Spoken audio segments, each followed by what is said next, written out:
Everyone is hysterical as authorities are summoned. Everyone, that is, except the hall girls.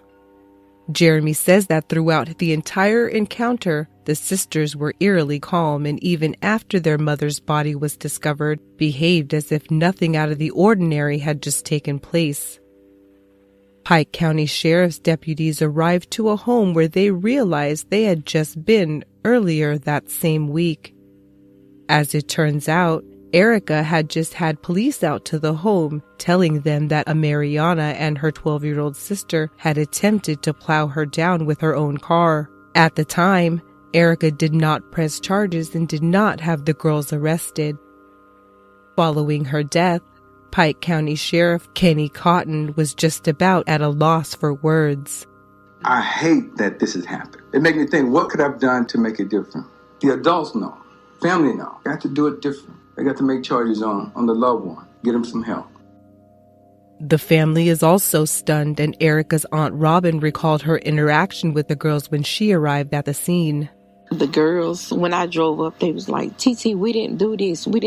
And I was like, okay, if y'all didn't do it, where was y'all when the people that was doing it did it? She was stabbed in the back. The knife was still in her bag. It was her gun. It was in her car, so they had got it out. So I guess when they was doing all that to her, she was probably trying to get to her gun to fight for her life. It's believed that following the incident with the car a few days earlier, Erica had punished the girls, possibly confiscating their cell phones. Their Aunt Robin thinks the murder was retaliation. So that messed me up, and to think that our kids would do that, that's crazy. It messed you up for real. 14-year-old Amariyona Hall was arrested and charged as an adult with murder. She's being held at Pike County Jail on $150,000 bail.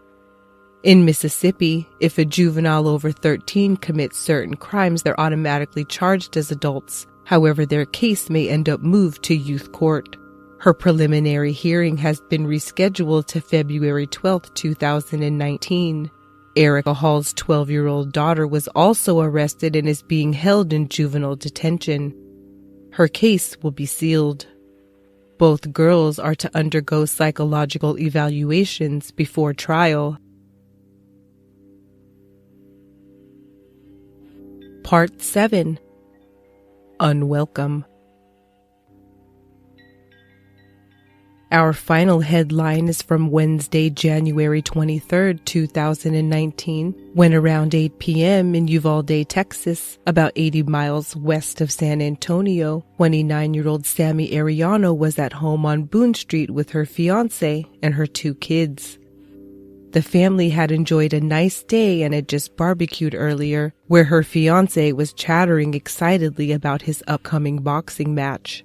The pair had been dating for 6 months. They planned to marry on Valentine's Day 2019, and he hoped to use the prize money from his fight to buy the ring. As 24-year-old professional boxer John Dwayne Van Meter made candied apples in the kitchen for his family, Sammy and her son heard what sounded like pots and pans banging around. They didn't think much of it. They were used to John making lots of noise when he cooked. But what they were actually hearing was the sound of someone attempting to kick in their front door. Her fiancé, the trained fighter, went to investigate while Sammy and her son headed to the back of the house.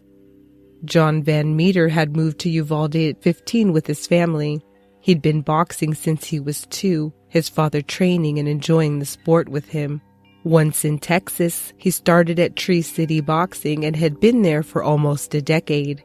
He turned pro in 2016 and called himself the California Kid. He still shared a locker with his brother. His father still helped out with his training. His dad liked to say that the other parents would get mad because his son always won the medals. One more win and he could get a title bout. His next fight was scheduled for February 23, 2019 in Beaumont, Texas. Without warning, a shot rang out and they ran back to find a male dressed all in black, pointing a gun at her young daughter, telling her to get out of there. Sammy's fiancé lay unmoving on the floor. John Van Meter had been shot once in the head and was pronounced dead at 8:43 p.m. He was 24 years old. The gunman switched aim to her and her son, and Sammy and her kids then barricaded themselves in the bathroom and huddled petrified in the tub. From here, she dialed 911. Witnesses reported seeing the alleged shooter wearing all black, including a bandana covering the lower half of his face. They pointed police west toward Grove Street. The Texas Rangers quickly joined the investigation. But in Sammy's 10-year-old son, police found a confident witness, for he'd looked the shooter in the eye, and he knew it was his former best friend. Sammy had even signed the pair up for boxing lessons at Tree City Boxing, where John and his brother trained. My son continued going, but he stopped going. The 12-year-old apparently lived at his grandmother's house with 2 teenage sisters. Reportedly, his grandmother was scared of him. This young boy had taken to staying over at Sammy and John's home because they felt that otherwise he'd be out in the streets. Quickly, however, the boy and her 10-year-old son, both students at Flores Elementary School, found themselves in trouble on a regular basis. Shoplifting candy and other mischief eventually got the 12-year-old banned from the home. They just kept getting in trouble. I told him he wasn't allowed at my house anymore. And this was months ago. They'd even thought he had stolen a PlayStation from them. She hadn't seen him for about 2 months, but thought robbery may have been a motive since the family wasn't home much. Although he seemed to take the banishment in stride, Sammy's 10-year-old son reported that their relationship had soured. The boy threatened to kill him on numerous occasions and told him he would fuck him up for getting him banned from the home. Sammy notified the school, but had never been contacted. Police searched the grandmother's home and found a gun in the boy's possession. They placed him at the Jordanton Juvenile Detention Center in Atascosa County, and the next day, Thursday, January 24th, 2019, the 12-year-old became one of the youngest ever in the country to be charged with capital murder. Sammy said that he was a troubled, wayward boy whom she felt sorry for when he befriended her son. Others knew him to be a troublemaker and warned the couple against letting him sleep on their couch, but she didn't listen. He would sleep on their couch for a few days at a time, and no one ever came looking for him. The couple knew that CPS had investigated the family in the past, although there is no public record of any cases. She said they just followed their hearts, but she did worry about his influence on her son. She now regrets ever intervening in the child's life. She then recounts having to clean blood out of their puppy's fur because it had tried to play with John as he lay bleeding on their floor. The boy's father said he hadn't seen him since CPS removed him, but that he had told his dad in October that John Van Meter and his brother threatened him. He says he didn't go to police. I mean, I wish this wouldn't have happened. I had a gut feeling like something was bothering me that day. Maybe all this could have been avoided and things would have been different. He was being threatened and bullied by these other, by one of the gentlemen and supposedly the brother. Do you know where you might have gotten that from? I have no idea. There's no telling, where it may have came from, somebody from school or somewhere, somebody from around here. Maybe he's seen it, he grabbed it somewhere. I know apologies can't bring no one back, but it's just, that nobody, they didn't deserve that. That family did not deserve that. And, my son, he's gonna have to pay for his consequences that he did. The fact that John Van Meter was killed during the commission of another felony, the burglary, elevates the charge to capital murder, the most severe type of felony.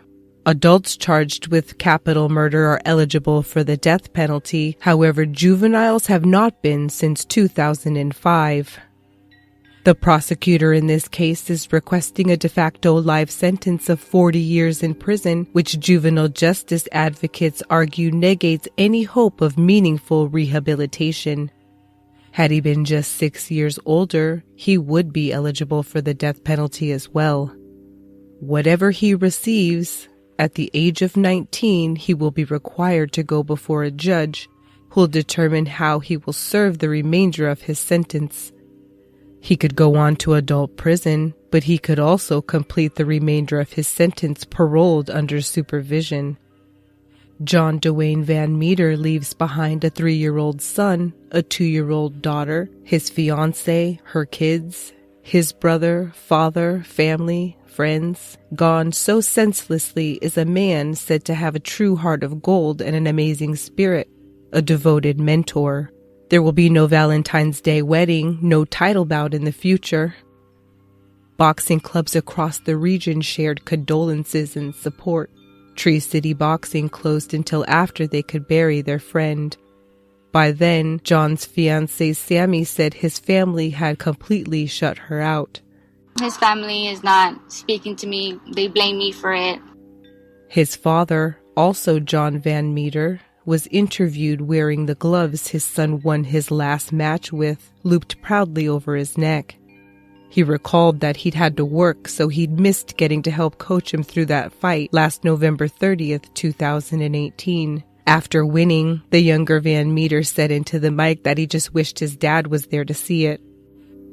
He had already vowed and planned to be at his next match on February 23rd, though now he won't have that opportunity.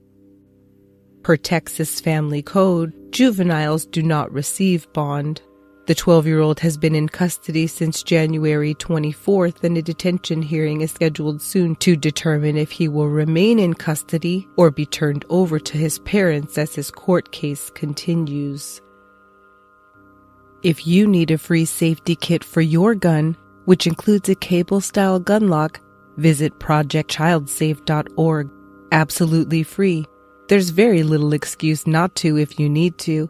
And more than 38 million gun locks have been distributed through local law enforcement with this program. As always, thank you so much for listening. I truly appreciate your continued support. Please stay tuned to hear Nature vs. Narcissism's promo, and remember to subscribe before their new season drops on February 22nd. I wanted to mention that this July, the inaugural True Crime Podcast Festival will be taking place in Chicago. The lineup for this event is phenomenal, and the tickets are just about $100. That's a steal. So if you're in the area or can get there, come see me and a whole bunch of my friends from all around the world. This will be your chance to meet and mingle with all of your favorite true crime podcast hosts. Check the show notes and social media for links. Join me again soon to hear more about how the devastating acts of children alter untold lives on Murderous Minors, Killer Kids. But until then, lovelies, don't be scared.